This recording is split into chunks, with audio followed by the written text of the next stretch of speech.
Hãy like, đăng ký và chia sẻ nhé bạn. Trung tâm Ngoại ngữ Ngọc Vân chúc bạn một ngày vui vẻ.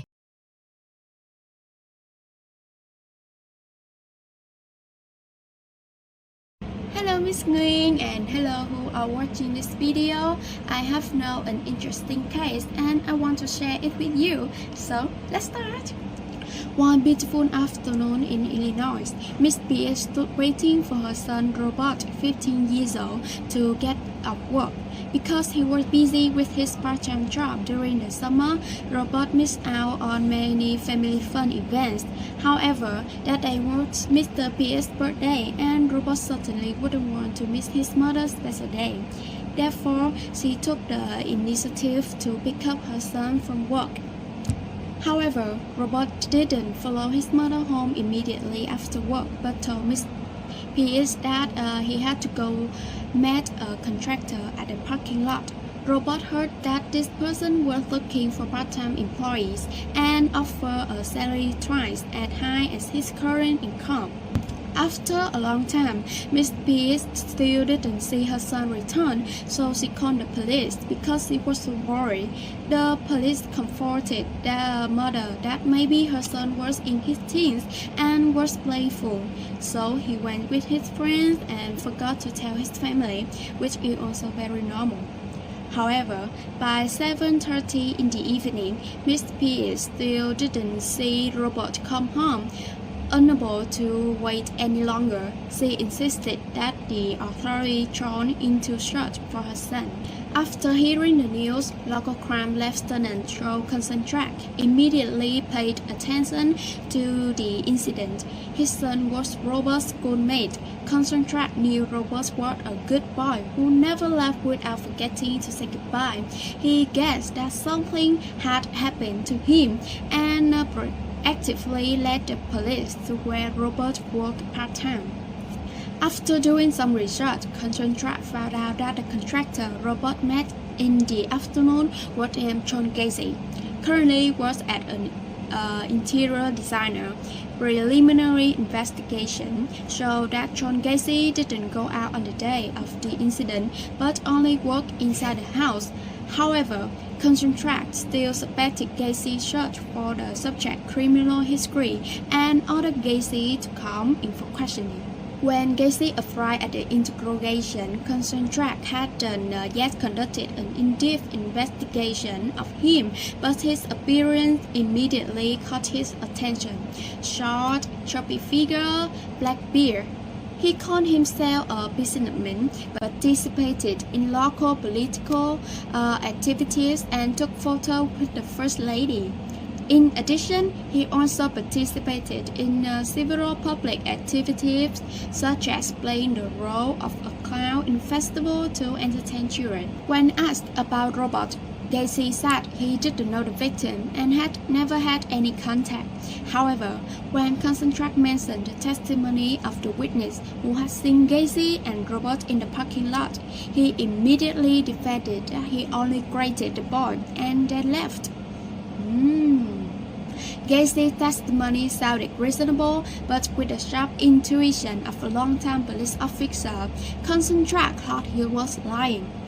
After searching Gacy's house, police found some of the boy's clothes, but because there wasn't enough evidence, they could not arrest Gacy. However, just that much information was enough for the police to keep an eye on Gacy and monitor him more closely. At first, Gacy seemed indifferent, but after only a week, he couldn't keep calm and hired a lawyer to accuse the police of harassing citizens and hindering business. Just as Gacy was preparing to present his complaint, Concentrac received new information. Gacy had been sentenced to 10 years in prison for sexually assaulting a boy in Iowa, but was released early because of his good behavior in prison. After completing his sentence, Gacy moved to Illinois. Not long after, pursued him for violent and inappropriate behavior. During the detention progress, he declared that the prosecutor wanted to blackmail him and asked the police to arrest the other boy, but received no response. On the day of the trial, because the prosecutor didn't appear, Gacy was dismissed from all charges. I think the boys are cute. Therefore, the authority decided to conduct a comprehensive search of Gacy's residence. The suspect was also present. He denied hiding Robert when he was accused, but admitted that he had killed his gay partner in self-defense, then burned the body and buried it under the cement floor of the parking garage. During the search of Gacy's residence, police found a secret room with 3 badly mutilated bodies inside. The authority immediately arrested Gacy and prosecuted him for murder. The police investigated Gacy's house very carefully, removing all walls, ceiling, and floors. As a result, a lot of evidence was obtained, including necklaces, little shoes, belts. There's no doubt that they are all personal belongings of the victims. The number of corpses found reached 29. In addition, Gacy also admitted to the crime, adding 3 more victims, including Robert, whose body he threw into the Des Plaines River. During the trial of John Gacy, he was convicted of killing 33 people, and the jury sentenced him to death in the electric chair. Okay, that's all. Goodbye.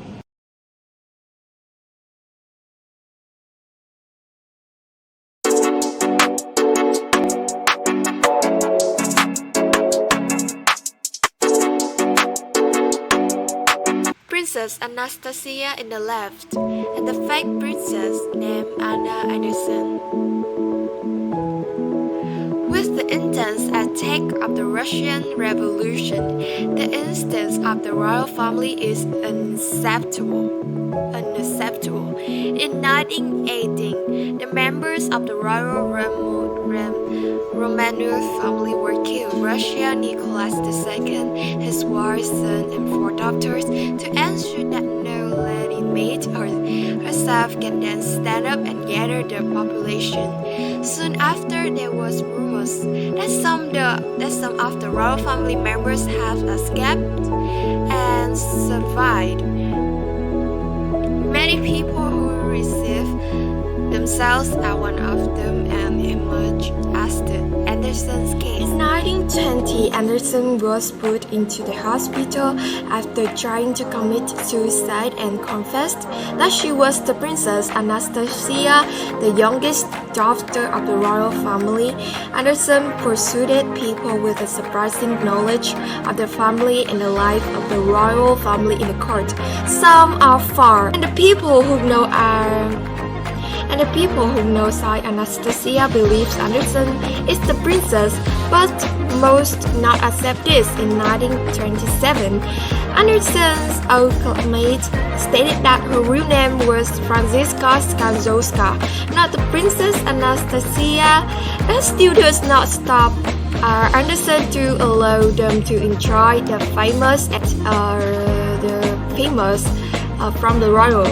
Anderson had to face many accusations throughout decades, but she stuck her story until her death in 1984. Years later, the DNA test confirmed Anderson was fake.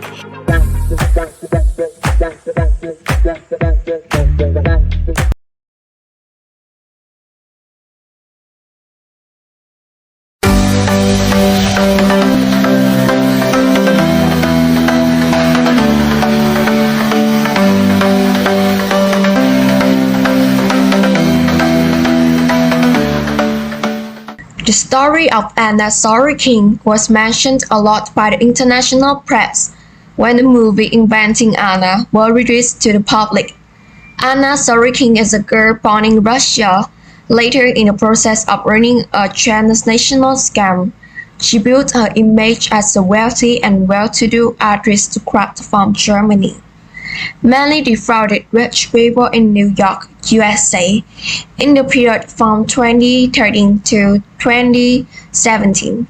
Born into a working-class family, Anna and her family immigrated from Russia to Germany in 2007. In 2011, this girl left Germany. In 2013, Anna came to live in New York City, USA, and worked as an intern at a fashion magazine. Interning at a fashion magazine also allowed Anna to meet and get to know many artists and wealthy people who love art. After completing the process of creating fake documents and information, Anna began approaching wealthy people in New York, trying to win their trust so that they would give her large sums of money, often within the name of investing in an art club for the elite that Anna will establish in New York in someday. When she received capital contribution money, Anna uses money to fuel herself, to make herself truly live in a lavish and luxurious way. She rented long-term rooms at luxury hotels, shopped for branded fashion. Anna continued to use that as convincing evidence to defraud new victims. Between 2013 and 2017, Anna defrauded a total amount of about $275,000 USD. In 2017, New York police arrested Anna after receiving active support during the investigation from an old friend and super trickster Anna Sorokin, who was also scammed by Anna for $57,000 USD. In 2019, Anna was convicted by a New York court of defrauding and appreciating property in individuals and organizations.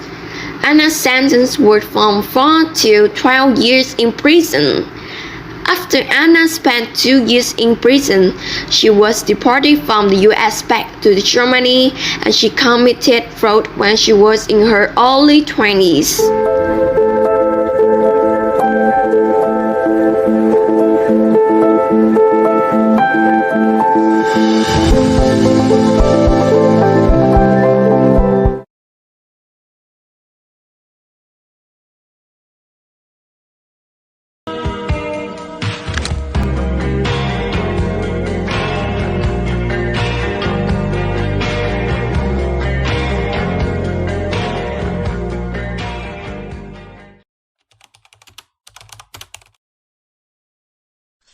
Hi guys, welcome back again. And yeah, right now I really happy, in a good mood.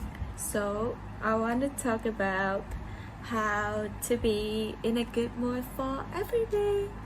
Yeah, why I choose this topic, because nowadays I feeling like a lot of teenager like me always in a bad mood.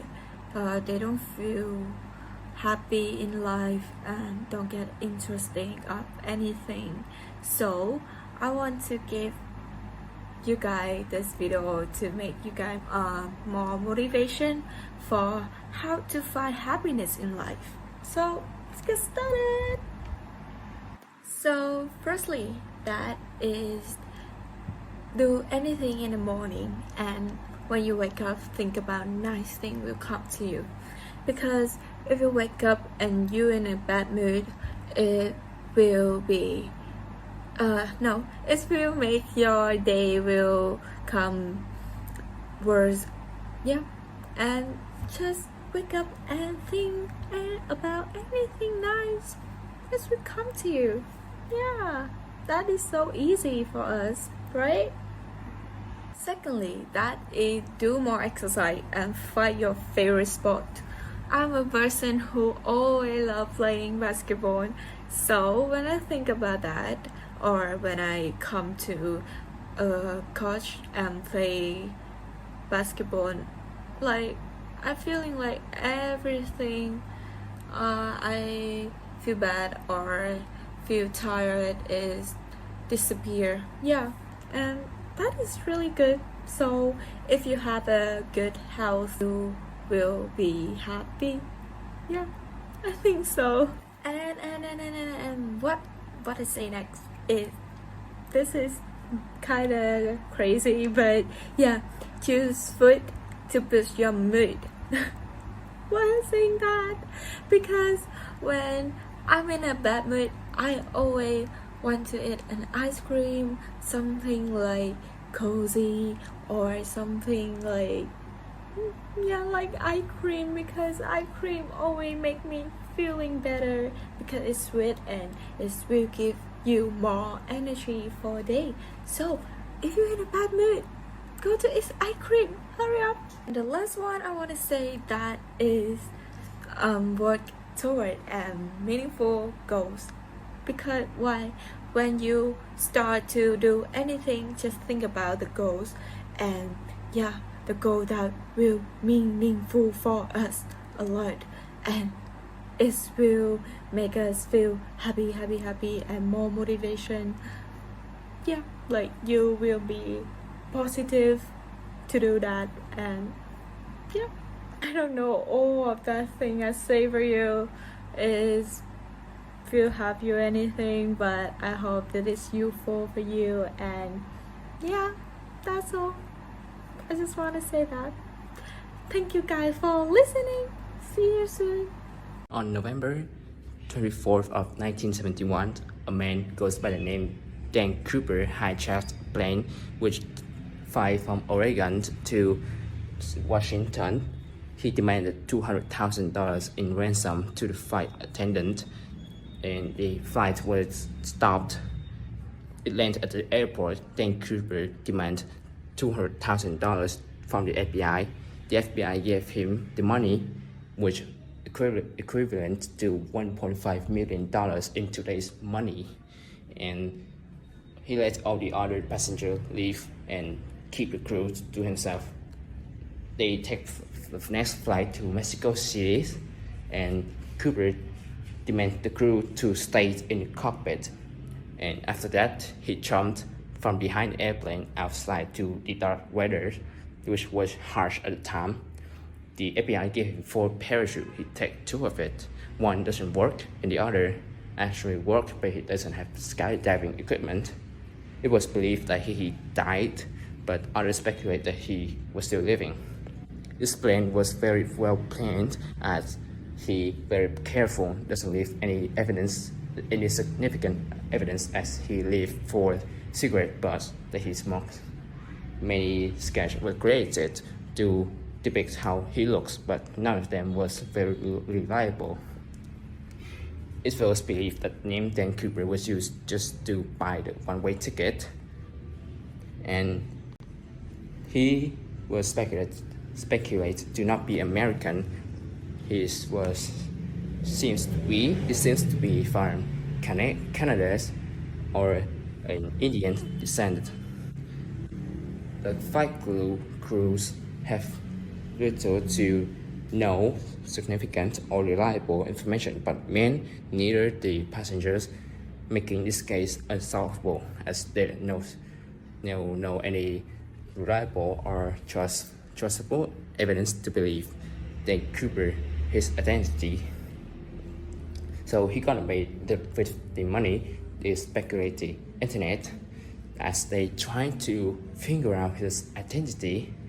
The location that he jumped is very dense forest and harsh weather, so people believe that he died and maybe fell into a river that ripped him onto somewhere, because the money was found on a riverbank, $5,000, that the FBI was confirmed to be the money they gave to him.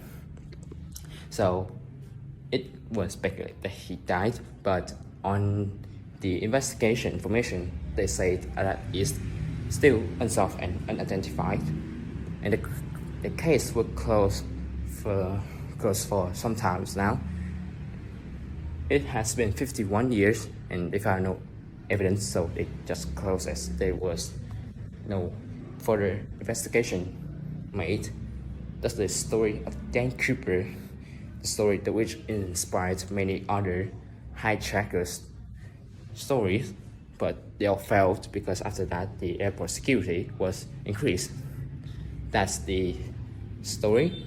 I did made another story which was 13 minutes long, take too long to load, so I create this one instead, which I cut up the story a lot. So thanks for listening. Goodbye. Do you believe that there is music in the soundless world? You don't? I don't. Then who does? The composer of a song called ET17IC does. Music in a world without sound was the message of that song. ET17IC is a song that won first place in the music competition called BMS of Fighters Ultimate 2016. It is a mathematical-based song, had a range of BPM from 35 to 400, which is incredibly fast, yet very slow during the first half of the song. My favorite part of this track is when the vocal temptation comes, because it sounds so gentle yet mysterious. Liv did an amazing job on the song, and Oti was a brilliant person to do such great animation/movie. I hope you will give a try to listen to it.